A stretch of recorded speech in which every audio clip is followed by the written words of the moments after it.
Hallelujah, सब कुछ जय मसीह की, प्रेज़ द लॉर्ड। मेरा नाम पॉल तारिक खान है और फिर एक नई वीडियो में मैं आपके सामने आया हूँ। हमेशा की तरह वीडियो में वचन में जाने से पहले मेरे प्रियानों कुछ बातों को शेयर करना चाहूंगा। इस बात को ध्यान रखें मेरे प्रिय भाइयों बहनों कि रूत जो थी उसने, मेरे प्रिय भाई बहनों, अपनी सास को नहीं छोड़ा था। उसने इसलिए नहीं छोड़ा क्योंकि उससे लगाव था, क्योंकि वो इसलिए नहीं छोड़ा ताकि वो उसकी सास थी, बल्कि इसलिए नहीं छोड़ा क्योंकि वो जिस परमेश्वर को मानती थी वो परमेश्वर सच्चा था और है।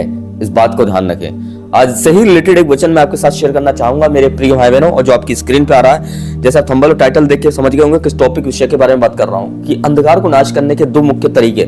आज हम इस दो मुख्य तरीकों को आज हम सीखेंगे मेरे प्रियनों। और पहला मुख्य तरीका मेरे प्रियनों हम वचन से ही सीखेंगे। कि लिखा हुआ है, अगर भजन संहिता 107 का 14 पद में हम जाके पढ़ते हैं तो लिखा हुआ, उसने उनको अंधियारे और मृत्यु की छाया में से निकाल लिया और उनके बंधनों को तोड़ डाला। जैसे आपने अपनी स्क्रीन पर पढ़ा मेरे प्रियानो, उसने उनको अंधियारे और मृत्यु की छाया में से क्या करा? निकाल लिया और उनके बंधनों को तोड़ दिया। यहां खुदा ने क्या करा है? जब आदम ने पाप करा, जब आदम ने मेरे प्रियानो कोई गलती करी तो उसको मौत आ गई, जो आप सब जानते हैं। और जब मौत आई तो उसी मौत को खुदा ने जिंदगी में बदल दिया। इस बात को ध्यान रखें। और जब जिंदगी में बदल दिया तो ये अंधकार को आप कैसे मिटा सकते हैं? अंधकार को आप कैसे नाश कर सकते हैं? अंधेरे को आप कैसे नेस्तनाबूद कर सकते हैं? तो इससे पहले मुख्य तरीका ये है मेरे प्यारों कि आप अंधेरे को तभी नेस्तनाबूद कर सकते हैं तब आप पे अथॉरिटी हो, आप पे अधिकार हो, और ये अधिकार और अथॉरिटी को आप पहचानना सीखते हो। और जो इंसान अपनी अथॉरिटी अधिकार को पहचानता है, इस बात को ध्यान रखना, अंधेरे को सबसे पहला तरीका है वो अंधेरे को कुचल सकता है। हालेलुया।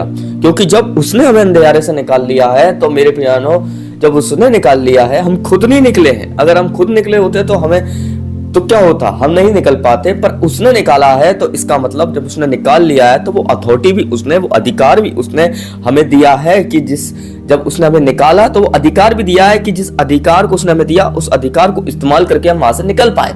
पर प्रॉब्लम यह है कि बहुत से लोगों के पास अधिकार होता है पर उस अधिकार को वो पहचान नहीं पाते हैं। बहुत से लोग प्रेज़ द लॉर्ड, आमीन, यीशु मसीह का नाम लेते हैं मेरे प्रिय बहनों, पर उस अधिकार को इस्तेमाल नहीं कर पाते हैं मेरे प्रिय भाई बहनों। हालेलुया। इस अधिकार को पहचान नहीं पाते हैं। और जब तक आप किसी चीज को पहचानेंगे नहीं तो आप उस चीज का इस्तेमाल भी नहीं कर सकते। इस बात को ध्यान रखें मेरे प्रिय बहनों। हालेलुया। जैसे मैं उदाहरण के तौर पे आपको एक बात कहना चाहूंगा, जैसे आपके पास बाइक है और आपको उससे चलाना नहीं आती है तो आप उसका इस्तेमाल नहीं कर पाएंगे।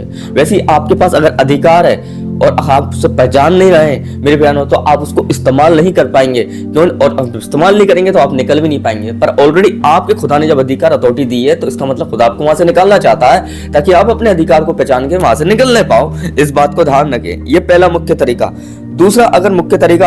दूसरा जो वचन है, मैं आपकी स्क्रीन पे जो लगा है मेरे प्रियानो वो मैं पढ़ना चाहूंगा। दूसरा वचन अगर आप पढ़ते हैं कि कुलसियों की किताब उसका 1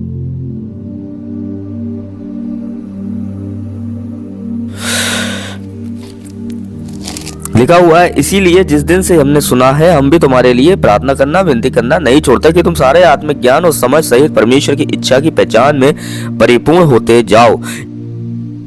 यहाँ एक बात लिखी हुई है मेरे प्रिय बहनों, यहाँ लिखा हुआ है कि जिन दिन हमने सुना है कि तुम्हारे लिए प्रार्थना करना, विनती करना नहीं छोड़ते, तुम सारे आत्मिक ज्ञान और परमेश्वर की इच्छा की पहचान में परिपूर्ण होते जाओ। जब तक आप अपने खुदा की मर्जी को नहीं समझ सकते हो और जब तक आप उसकी मर्जी को, उसकी पहचान को नहीं समझ पाओगे, आप उसकी मर्जी को नहीं समझ पाओगे, जब तक आप क्या है उन जो अंधेरे की ताकतों को आप नाश नहीं कर सकते।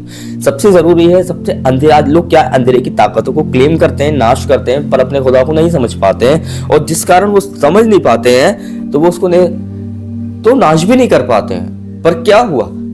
जब आप अपने खुदा को समझ पाएंगे और जब आत्मिक ज्ञान, आत्मिक हथियारों को आप उससे परिपूर्ण हो पाएंगे तो इस बात को ध्यान रखें, आप उन हथियारों को, जो शैतान के हथियार हैं, जो अंधेरे की ताकतें हैं, उसे आप नाश कर नहीं पाओगे। ये दूसरा मुख्य तरीका।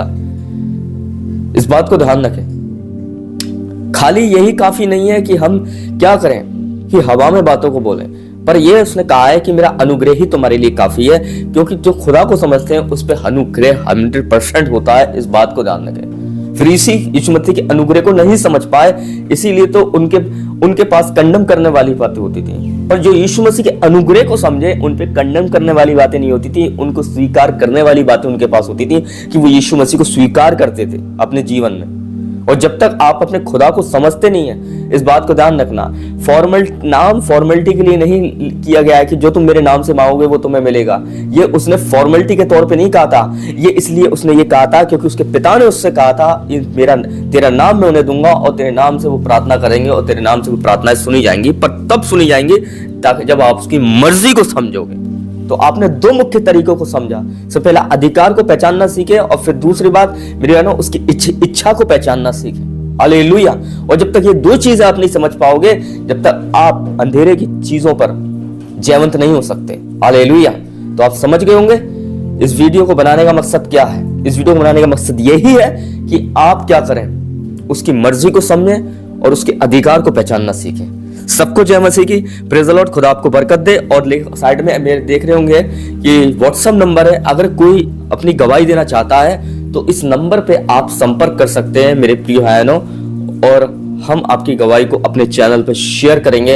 हालेलुया। और आपकी गवाही, एक गवाही लाखों लोगों के लिए छुटकारे का कारण हो सकती है। जय मसीह की।